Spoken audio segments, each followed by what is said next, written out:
Hey, what's up guys? Just want to show you real quick how to repair a leaking door.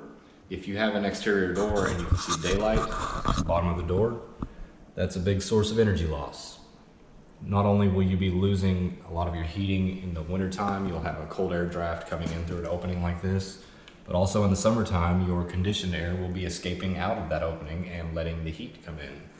So as far as being energy efficient and saving on utility costs, this is a quick and simple repair. First thing you're going to need is a U-shaped door bottom seal.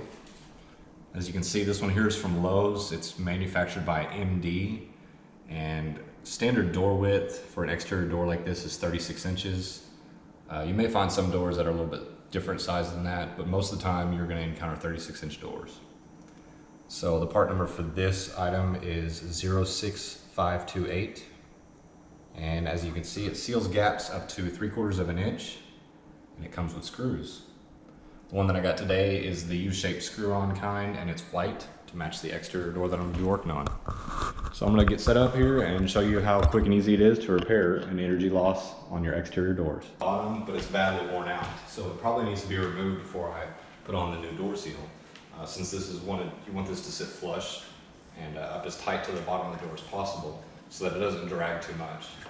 If you experience a lot of drag on these sealing flaps, then it will really wear out the seal a lot faster than it should.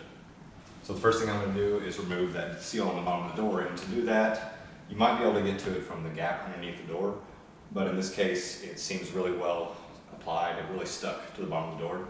So I'm going to go ahead and remove the door from the frame. It's recommended that you do this with 2 people, but in this case, I'm here working alone, so what I've done is I've used my DeWalt drill bit index set. I've placed it under the door to kind of make a spacer so that when I remove the door from the hinges, it doesn't fall, hit the floor, and damage the floor in any way. This is just to kind of fill the gap and provide a little helping hand. I've already taken most of the screws out of the hinges, as you can see here. What I've done is loosened and just left 1 screw in the middle. Now, the door is still supported on the floor by the drill index there, and then the screw is going to keep it from falling forward or tipping out away and damaging the floor. So once you get to this point, it's pretty easy. Just grab your drill driver. In my case, I've got an impact with a #2 filter bit in it. Grab the door handle and kind of hold it, or you can grab the side of the door. I like to lean up against the door just to prevent it from falling back on me. And then go ahead and remove that last screw. Once you get that last screw out and that hinge is free, you can kind of rock the door away. And what I like to do is just pick the door up and rotate it. And in this case, I'll lean it up against the door frame. All right, I've removed a small portion of this door seal just to give you an idea of what we're dealing with here. And I don't know if the camera's gonna show it, but if you can see, this door seal has 2 clips that actually go into this channel and lock it into place. So it's really just a matter of pulling it away and separating it from the bottom of the door, and it will just slide right out. Removing the old seal is pretty easy. I just grab it with a pair of pliers and use the nose of the pliers to kind of pry it away.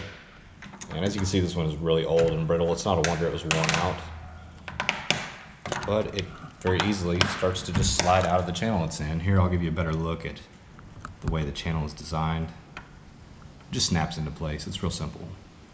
Once you've broken it free from the channel, it's pretty easy to remove. There you go. I just noticed that this door appears to have had a door sweep installed at one point. You can see the screw holes here. So what I'm going to try to do is utilize those same screw holes. I don't like reusing screw holes when installing anything on an exterior surface because you know, it might loosen up, the screws may be a different size. So I'm going to at least try to make sure that my new door sweep will cover those screw holes. It doesn't really look like it will because it's not quite deep enough, but I'm trying to get as close as possible.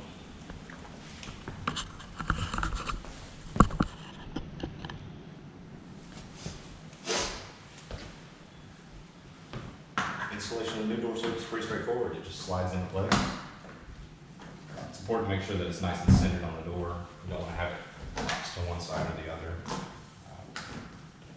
see just by barely putting it on, I've got quite a good gap down here. Pretty straightforward fit up here, so I'm gonna go ahead and line up this side, press it into place, and then I'll cut off the excess up here, which is real simple. You can use a pair of scissors if you don't have anything. I've got some tin snips from working on air conditioners, duct work, so I'll use those tin snips to cut it off, make sure it's a nice, smooth cut, and looks good. I'm gonna peel it away so I get a better angle on it, and just get a nice and clean, straight cut here. This door seal is made of plastic with rubber seals on the bottom, so it's really easy to cut. No problem at all.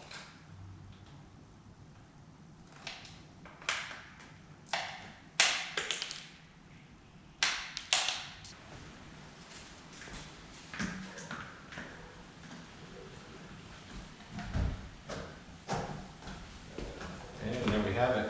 It's a nice, good fit. It's not sticking out at the bottom. Nice and even at the top. Since this is a metal door, feels like it's made of aluminum.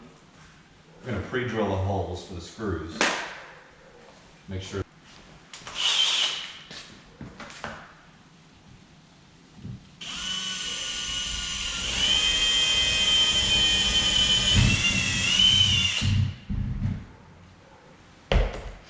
Instead of drilling all the holes and then come to find out that your hole isn't big enough, I like to drill one and drive my screw in just to make sure.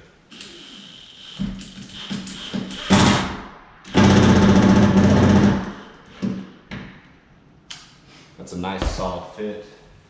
I had my impact on low, so that's why it was impacting so much. It's not a lot of torque when it's on low, but it is a nice secure fit. So I'm just going to follow through and finish the rest of them.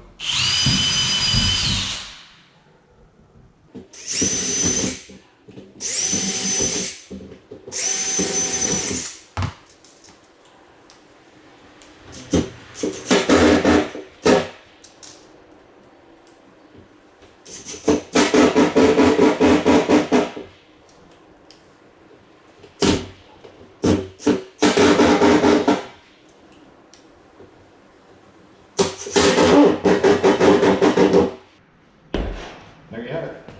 It's a quick and easy installation.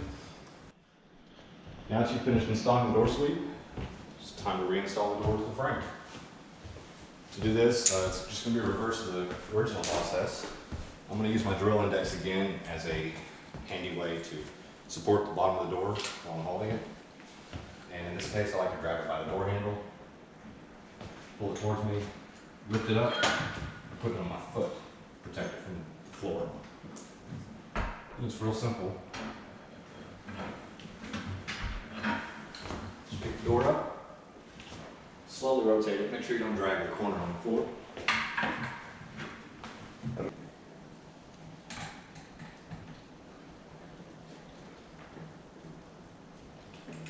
While I'm supporting the door, I like to get a couple of screws started.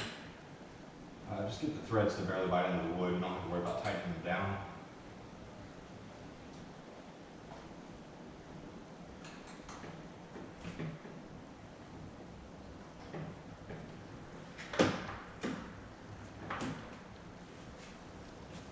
Alright.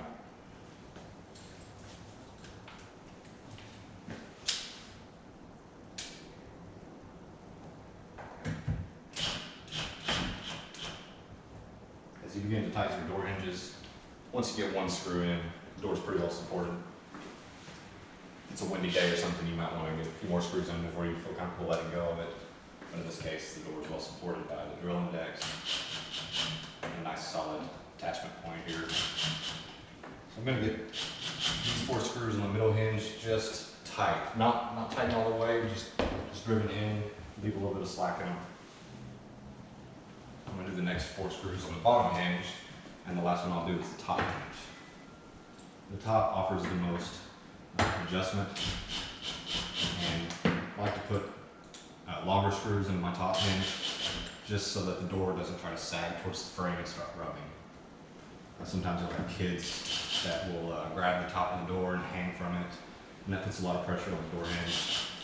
So if you had longer screws in the top hinge, you won't have to worry about it pulling out, rubbing on your door frame at a later time. So a standard door hinge screw is usually about 3/4 of an inch to an inch. Top hinge, I like to double, sometimes triple that. Put a good sized length screw in it. That way you're going through the door frame and into the subframe, the actual construction of the house. Once you find one of those attachment points, the 2x4 behind the door frame, it's going to be a really secure fit. These longer screws, I like to put them in the top 2 holes, just because that's where your most pressure is going to be.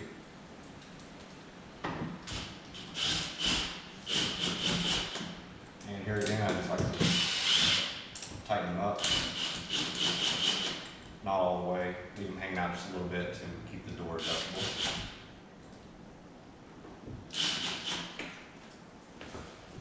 That's pretty much it. One-man door installation. Now at this point, I'm going to go ahead and remove it. Now you can see the after. It's got a nice seal all the way around the door. Even though this weather stripping is a little bit old, don't see any daylight, don't see any cause for any concern. And the bottom of the door is sealed very nicely. No more gaps, no more air, no more leaks. Problem solved.